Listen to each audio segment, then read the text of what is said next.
जयपुर में मीडिया से मुखातिब हुए सचिन पायलट, कई मसलों पर खुलकर की बातचीत। पायलट ने विपक्ष पर साधा निशाना।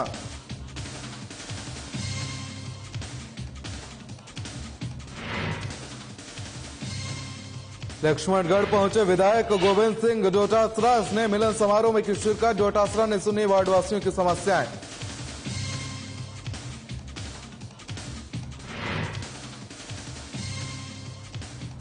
पुष्कर मेले में दिख रही रौनक। पुष्कर को माना जाता है पांचवा तीर्थ। भारत के चुनिंदा स्थानों में शामिल है पुष्कर।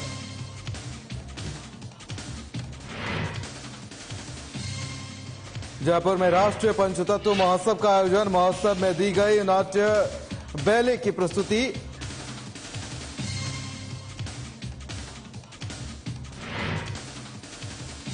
और हनुमानगढ़ में पानी की बारी को लेकर बुजुर्ग की हत्या। पुरानी जमीनी विवाद को लेकर मारपीट मामले की जांच में जुटी पुलिस।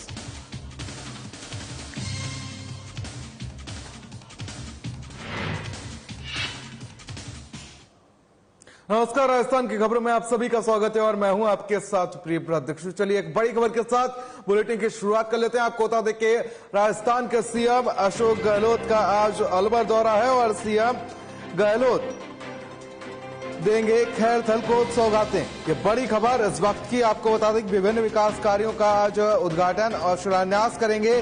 साथ ही आपको बता दें कि मंत्री बीडी कल्ला, पीसीसी चीफ गोविंद सिंह डोटासरा सहित अन्य दिग्गज नेता भी इस दौरान मौजूद रहेंगे। साथ ही भारी संख्या में लोग भी यहां पर उपस्थित हैं। तो बड़ी और अहम जानकारी इस वक्त की। सीएम अशोक गहलोत का आज अलवर दौरा खास रहने वाला है, क्योंकि इस दौरान वो आपको बता दें कि खैरथल को बड़ी सौगातें देंगे और साथ ही आपको बता दें कि कई विकास कार्यों की सौगात देंगे और साथ ही इस दौरान कई योजनाओं का शिलान्यास और उद्घाटन भी करेंगे। मंत्री बीडी कल्ला, पीसीसी चीफ गोविंद सिंह डोटासरा सहित अन्य दिग्गज भी इस दौरान मौजूद रहेंगे। तो ये बड़ी और अहम जानकारी इस वक्त की। आपको बता दें कि सीएम अशोक गहलोत का आज अलवर दौरा है और ये दौरा काफी खास रहने वाला है, क्योंकि इस दौरान आपको बता दें कि कई सौगातों से वो खैरथल को नवाजेंगे। साथ ही विभिन्न विकास कार्यों के आज वो उद्घाटन और शिलान्यास भी करते हुए नजर आएंगे। मंत्री बीडी कल्ला, पीसीसी चीफ गोविंद सिंह डोटासरा और साथ ही आपको बता दें कि कई अन्य दिग्गज नेता इस दौरान उनके साथ मौजूद रहेंगे। भारी संख्या में लोग भी इस दौरान उपस्थित रहे।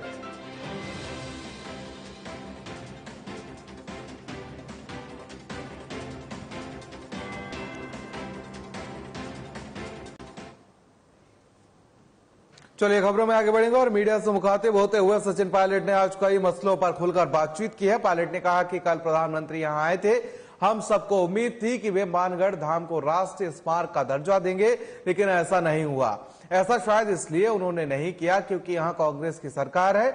हम सबको उम्मीद थी कि हमारी सरकार ने केंद्र सरकार को आग्रह किया था कि इस धाम को राष्ट्रीय स्मारक बनाए। वहीं प्रधानमंत्री ने ARCP के बारे में भी कुछ नहीं कहा, जबकि प्रधानमंत्री ने अपने मुंह से ये कमिटमेंट किया था कि उसका हमें खेद है। मुझे उम्मीद थी कि ये कर देंगे, लेकिन उन्होंने किया नहीं। प्रधानमंत्री ने कल जो तारीफ की वह दिलचस्प घटनाक्रम है।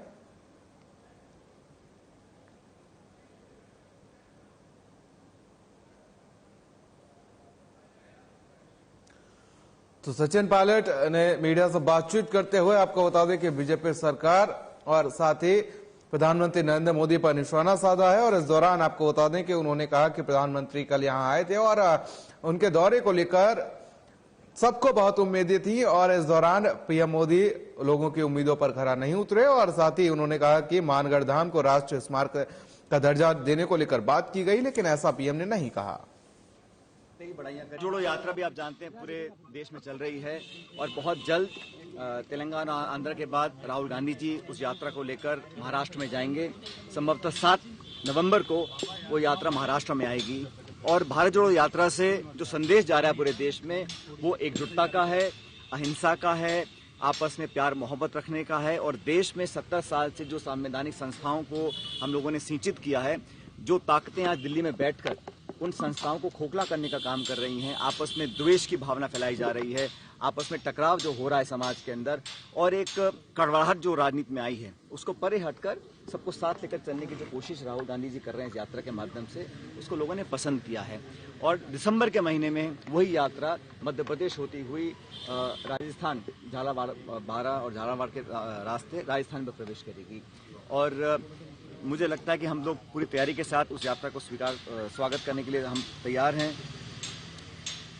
अब जो कल प्रधानमंत्री जी यहाँ पर आए थे राजस्थान में, हम सबको उम्मीद थी कि वो राष्ट्रीय स्मारक का दर्जा उस तीर्थ धाम को देंगे, उस धाम को देंगे मानगढ़ को, लेकिन ऐसा हुआ नहीं। मुझे लगता है शायद इसलिए उन्होंने नहीं किया क्योंकि यहाँ पे सरकार कांग्रेस पार्टी की है। चलिए खबरों में आगे बढ़ेंगे और कांग्रेस प्रदेश अध्यक्ष और स्थानीय विधायक गोविंद सिंह डोटासरा एक दिवसीय लक्ष्मण का दौरे पर हैं और इस दौरान डोटासरा का कस्बे के 2 जगह में वार्ड वासियों की ओर से आयोजित स्नेह मिलन सभा में नागरिक अभिनंदन किया गया। वहीं वार्ड संख्या 40 में ब्रह्मानंद बगीची के पास मोहल्ला खचिकान में मनोनीत वार्ड पार्षद सोनू बागड़ी की अगुवाई में अभिनंदन किया गया और इसी प्रकार वार्ड 37 में कुमावतों के मोहल्ले में पार्षद महावीर सैनी और गोवर्धन कुमावत के नेतृत्व में जोरदार स्वागत और अभिनंदन किया गया। इस अवसर पर पालिका अध्यक्ष मुस्तफा कुरैशी, उपाध्यक्ष बनवारी पांडे, प्रधान मदन सेवदा, विप्र कल्याण बोर्ड सदस्य पवन बुटोलिया आदि की मौजूदगी में हुए कार्यक्रम में डोटासरा ने वार्ड वासियों की मांग पर गंदे पानी निकासी, पेयजल समस्या, सड़कों और नालियों आदि के कार्य को शीघ्र स्वीकृत कर 1 से 2 महीने में काम शुरू करने का भरोसा दिलाया। वहीं आपको बता दें कि डोटासरा ने नेशनल हाईवे के पास नेचर पार्क के सामने स्थित खटीक समाज के पियाऊ के जीवन के द्वार के लिए भी बजट उपलब्ध करवाने की बात कही है।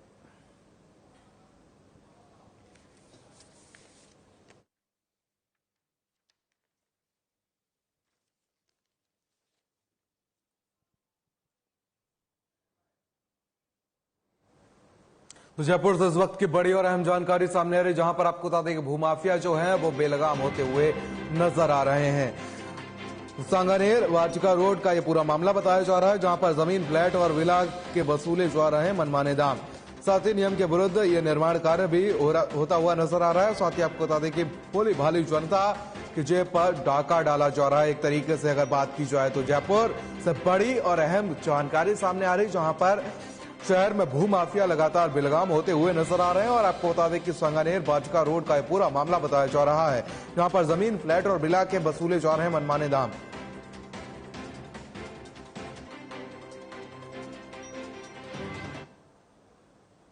तो पुष्कर शहर की बात की जाए तो देश के उन चुनिंदा शहरों में शामिल है जहां भगवान ब्रह्मा का इकलौता मंदिर है। मान्यता है कि भगवान ब्रह्मा की पूजा तभी सफल मानी जाती है जब भक्त पुष्कर आकर उन्हें पूजे। बाकी कहीं से भी ब्रह्मा की पूजा करना सफल नहीं माना जाता है। इसके पीछे की अपनी अलग मान्यता है। पुष्कर को हिंदू मान्यता के अनुसार 5वां तीर्थ स्थल भी माना जाता है। राजस्थान का पुष्कर जगत पिता ब्रह्मा जी के लिए प्रसिद्ध है। दुनिया में हिंदू मान्यता के अनुसार 5वां तीर्थ भी पुष्कर को माना जाता है और हरिद्वार की तरह ही पुष्कर भी हिंदुओं का बड़ा तीर्थ स्थल है। तीर्थों में सबसे बड़ा तीर्थ स्थल होने के कारण ही इसे तीर्थराज पुष्कर कहा जाता है।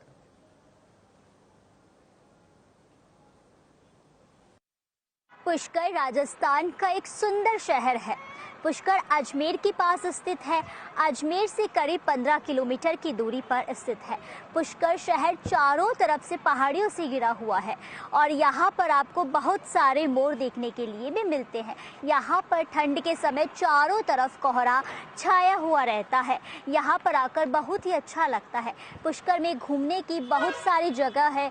पुष्कर में करीब 300 से भी ज़्यादा मंदिर है और आपको यह बता दें कि यहाँ घूमने में बहुत ही अच्छा लगता है। दिन भर लग भी जाता है। यहाँ पर देश और विदेशों से लोग घूमने के लिए आते हैं। पुष्कर ब्रह्मा मंदिर के लिए भी प्रसिद्ध है क्योंकि भारत का इकलौता ब्रह्मा मंदिर पुष्कर में ही स्थित है। पुष्कर शहर में आप घूमने के लिए आ सकते हैं और अपने परिवार के साथ यहाँ आकर आनंद ले सकते हैं। यहाँ पर आपको मानसिक और आत्मिक शांति भी मिलेगी।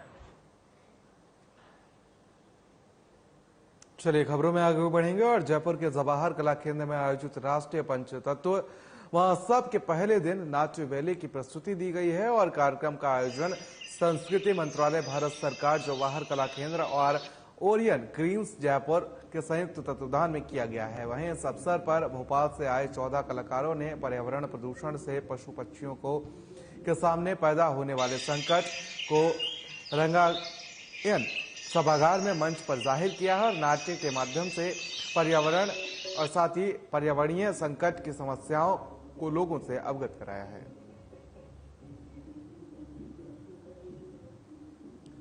तो जयपुर से खबर है, जहां पर आपको बता दें कि पर्यावरण को बचाने को लेकर यहां पर नाटक के जरिए संदेश देने की कोशिश की गई है और इस दौरान आपको बता दें कि नाटक के जरिए लोगों को पर्यावरण को बचाने को लेकर भी संदेश देने की कोशिश की गई। जयपुर के जवाहर कला केंद्र में आयोजित राष्ट्रीय पंचतत्व महोत्सव के पहले दिन नाट्य बैले की प्रस्तुति दी गई है और इस नाटक के माध्यम से लोगों से अपील की गई है कि वो पर्यावरण के प्रति सजग रहें और उसे बचाने की कोशिश करें। साथ ही आपको बता दें कि इस अवसर पर भोपाल से आए 14 कलाकारों ने पर्यावरण प्रदूषण से पशु पक्षियों के सामने पैदा हुए संकट को रंगायन सभागार के मंच पर जाहिर किया है और नाट्य के माध्यम से पर्यावरणीय संकट की समस्याओं से लोगों को अवगत कराया गया है।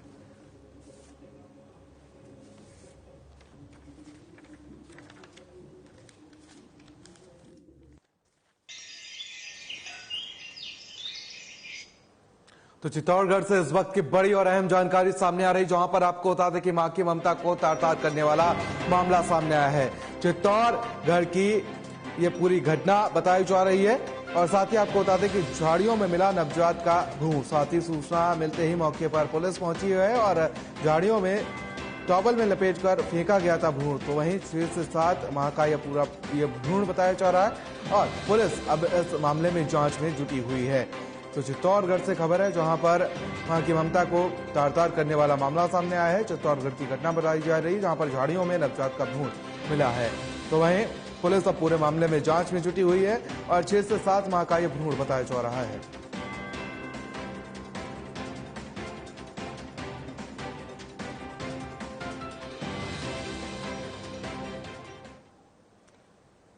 तो खबर हनुमानगढ़ के पीली बगा से है, जहां पर 47 SSW गांव में पानी की बारी को लेकर 2 पक्षों में हुए विवाद में एक बुजुर्ग की मौत हो गई। झगड़े के दौरान एक पक्ष ने बुजुर्ग के सिर पर कस्सी से वार कर दिया, जिससे उसकी इलाज के दौरान मौत हो गई। वहीं मृतक के बेटे का इलाज जिला अस्पताल में अभी भी जारी है और मिली जानकारी के अनुसार किसी पुरानी जमीनी रंजिश को लेकर काफी समय से दोनों पक्षों में विवाद चल रहा था।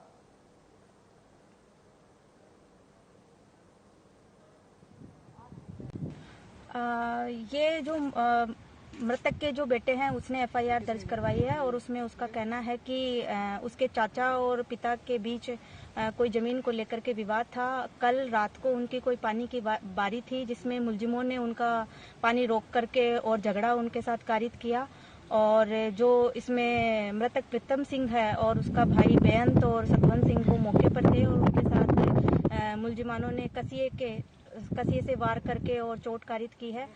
दौराने इलाज जो प्रीतम सिंह है उसकी मृत्यु हो गई है और जो मजरूब बेअंत सिंह है वो राजकीय चिकित्सालय हनुमानगढ़ टाउन में जेर इलाज चल रहा है। इस संबंध में जो मुलजिमानों को राउंड अप करने के लिए हमने टीमें तलाश हेतु रवाना कर दी है। साथ ही थानाधिकारी को निर्देशित किया जा चुका है कि वे हॉस्पिटल पहुंच करके मृतक का पोस्टमार्टम प्रक्रिया को शुरू करवाए। और इस बुलेटिन में फिलहाल मेरे साथ इतना ही, मुझे दीजिए इजाजत। नमस्कार।